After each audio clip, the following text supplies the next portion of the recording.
Gurizada, o negócio é o seguinte. Hoje eu quero falar sobre esta amizade que eu classifico como infrutífera do D'Alessandro e do Renato. Já vou falar mais. Antes eu queria te convidar para te inscrever no canal, ativar notificações, curtir, discutir, divergir, concordar, colocar a sua opinião e debater futebol conosco. Vocês estão vendo que eu estou com uma camisa aqui, ó, vê se você consegue chegar. Paris, Saint-Malo, Lisboa e ainda Açores.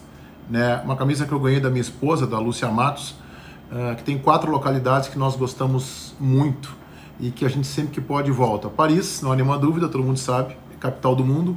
Saint-Malo, Saint-Malo fica na Bretanha, uma região linda, oceânica, é uma cidade toda murada, uma cidade medieval. Ela foi destruída na Segunda Guerra pelos alemães e os franceses, para que vocês tenham ideia, numeraram pedra por pedra, colocaram números em todas as pedras do forte, do muro que cerca Saint-Malo, uma cidadezinha bem pequenininha, e reconstruíram a cidade. É linda, fica lá na Bretanha, 2h30 de TGV de Paris.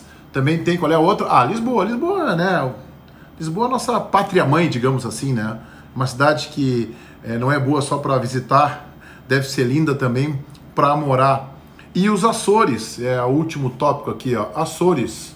Os Açores é a ilha, no meio do Oceano Atlântico, de onde saíram os casais açorianos para colonizar a nossa cidade aqui, Porto Alegre, onde eu moro, no Rio Grande do Sul. Açores também é um conjunto de ilhas maravilhoso.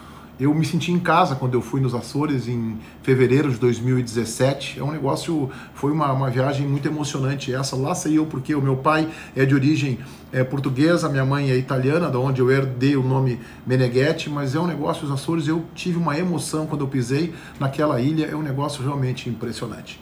Mas vamos ao que vocês querem escutar e ver.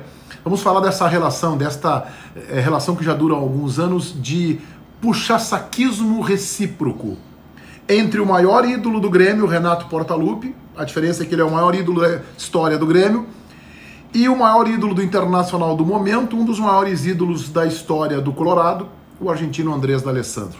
Pois eu classifico como uma relação de puxa-saquismo que é absolutamente infrutífera. Ela não serve para nada, ela não foi suficiente, por exemplo, para que se evitasse a batalha campal que tivemos na Arena no último Grenal. O D'Alessandro, que defende o Renato em algumas entrevistas, estava lá dentro de campo dando soco nos jogadores do Grêmio. O Renato, que defende o D'Alessandro em algumas entrevistas coletivas, vive criticando o Internacional. E depois do Grenal, inclusive, ele disse: eu sei aonde começam todas as brigas. Eu sei aonde começam todas as brigas. Mas não disse. Mas deixou bem claro, sugeriu que as brigas partem do Internacional. O que a gente sabe que é um absurdo. As brigas partem dos dois lados, do Grêmio e do Internacional. Então, esta amizade, essa relação, não contribui em nada.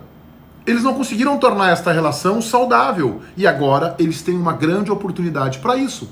Pois, vamos olhar um pouco para trás. Todo mundo sabe que se há um jogador no Internacional que é rejeitado pela torcida do Grêmio, ele se chama D'Alessandro. E todo mundo que vive aqui na aldeia sabe que se há um personagem da história e do atual momento do Grêmio que é rejeitado pelos torcedores do Internacional, ele se chama Renato Portaluppi ou Renato Gaúcho. E aí eles se unem em alguns momentos com apenas um objetivo: criticar a imprensa. Ok, isso resolve em que a vida do Grêmio e do Internacional dentro de campo? Isso faz o Grêmio ganhar tudo? Torna o Internacional mais competitivo? Não. O Grêmio perdeu para o Caxias e a imprensa não estava dentro de campo. O Internacional vem perdendo títulos nos últimos anos, foi rebaixado e a imprensa nunca esteve dentro de campo. Então esta relação que tem um pouco de hipocrisia, eu não estou chamando eles de hipócritas, mas a relação, ela anda de mãos dadas com a hipocrisia, ela não serve para absolutamente nada. É só para atacar um terceiro participante deste mundo do futebol, que é a mídia, que é a imprensa. Porque na prática não agrega nada ao Grêmio, o Renato tem que trabalhar mais e tem que fazer esse time jogar mais, não agrega nada para o Internacional e o D'Alessandro tem que render mais, tem que jogar mais para retomar a sua condição de titular, hoje ele é um reserva do Internacional. Então para quê ficar se puxando o saco?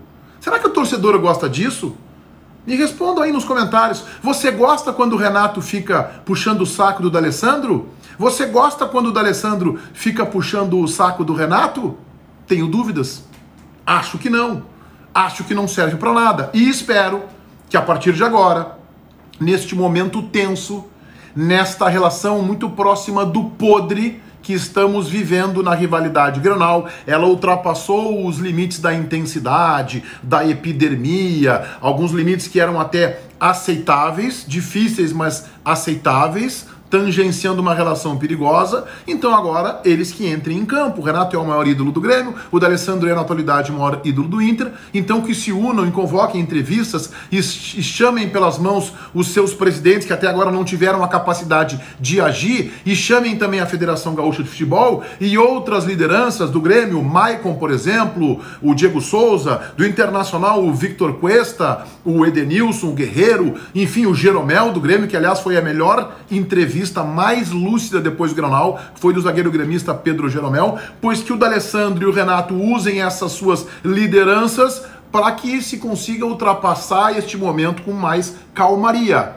Bom, qual é o meu temor de quem tem 34 anos de profissão e nunca tinha visto isso, uma rivalidade tão intensa, tão exacerbada e tão perigosa?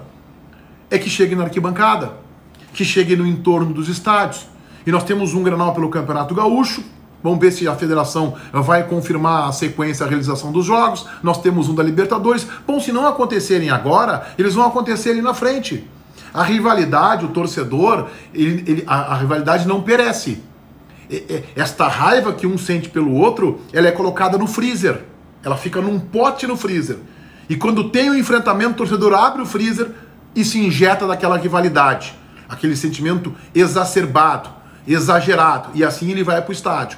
É óbvio que esta briga generalizada que tivemos na Arena, com 3 expulsões de cada lado, nos times dentro de campo, e mais um jogador que estava no banco do Inter e um do Grêmio, 4, portanto 8 no total, é óbvio que isso aí há o risco de chegar na arquibancada, é óbvio que isso aí pode contaminar. A gente já vê pelas redes sociais, os torcedores mais exacerbados, mais alterados, menos ponderados e equilibrados, é óbvio que podem ser alterados por este estado de conflito, de ânimo alterado que se viu dos jogadores. Ora, se os profissionais pensam assim, então por que o torcedor não vai pensar? Então o Renato e o D'Alessandro que juntem a sua amizade, o seu puxa-saquismo recíproco para acalmar os ânimos e liderem ele esse processo. Aí sim, aí esta amizade entre os dois passa a ser frutífera, passa a render algo saudável para o futebol. Se não, gente, não serve para absolutamente nada. Fica a pergunta: o torcedor do Grêmio gosta quando o Renato puxa o saco do D'Alessandro? O torcedor do Inter gosta quando o D'Alessandro puxa o saco do Renato? Feitoria gurizada! Vai, um abraço.